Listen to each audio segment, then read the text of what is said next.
Hi everyone, Caesar here, and welcome to my channel. If you're here after reading my blog, welcome back. In today's video, I'll be walking you through how to install and set up a virtual machine to kickstart your home lab journey.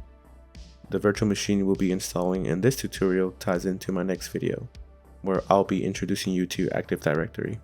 Alright, enough chit chat, let's get started. Okay, first things first is to download the operating system.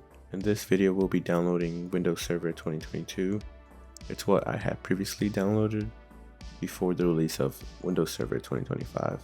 We will be downloading an Evaluation Edition, which expires in 180 days. Now you can download Windows Server 2025, but in my case, I'll be downloading Windows Server 2022. Alright, and then we're going to click on download the ISO, and it's going to take you to a registration page. You can fill out this information however you like.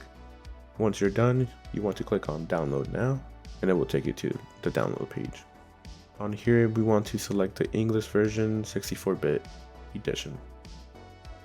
And the download will start. I already have downloaded this ahead of time, so I will cancel it. It is a large file, so it may take a couple minutes or several depending on your internet speeds. You can go ahead and pause the video here while it finishes downloading. Okay, once your download has finished, let's go into VMware Workstation, go to File, New Virtual Machine. You want to select Custom, and you can leave that as default. For the ISO image, we want to select our download, go to your download folder, and select the image, hit Next. Here you can name it whatever you like. For the version, I don't think it matters here, but you can pick standard there. And in this next pop-up, it states that you did not enter a Windows product key. This is okay, we can skip this. Alright, on this next page, you can name your virtual machine. I'm going to leave it default, and then I'm going to select the location of where I want this VM to be located. Moving forward, you can leave that as default. Number of processors, you can leave it at 2. For the RAM, you can leave it at 2, but I would recommend moving it up to 4 GB, which is 4096 megabytes. Next, you can leave it on network address translation, hit Next. For virtual disk type, leave it as your default. For disk, we want to create a new virtual disk.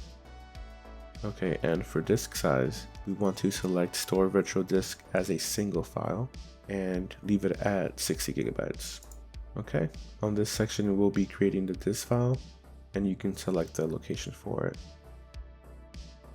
Okay, and that's it. You can click finish. Next, you can skip what I'm doing here because we are going to run into a error. Okay, so this is the error here. Windows is trying to find the Microsoft software license terms, and I'm not sure why it's doing this, but in order to fix this, what we're going to do is power off the virtual machine, and we're going to make one hardware change. You shut down the virtual machine.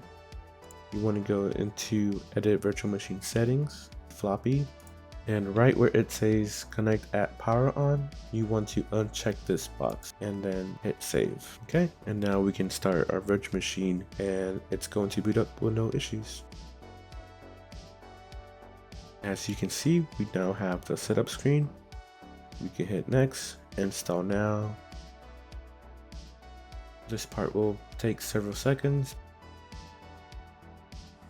Now we are here where we are selecting the operating system that we want to install, and we want to select either standard evaluation desktop experience or data center evaluation desktop experience. And on the next screen is the terms. Go ahead and accept that, hit next, and select custom, and then we will be selecting the drive that we allocated, which is the 60 GB, and it will begin the installation. Again, go ahead and pause this video and come back when your installation is complete. Okay, the installation completed, and now it's going to restart the machine.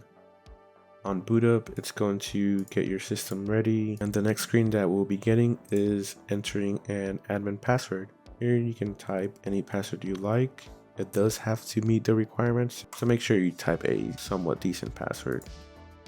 Now, at the login screen, you may be able to press Ctrl Alt Delete. If not, you'll have to go to VM and then send Ctrl Alt Delete. Now you can type the password.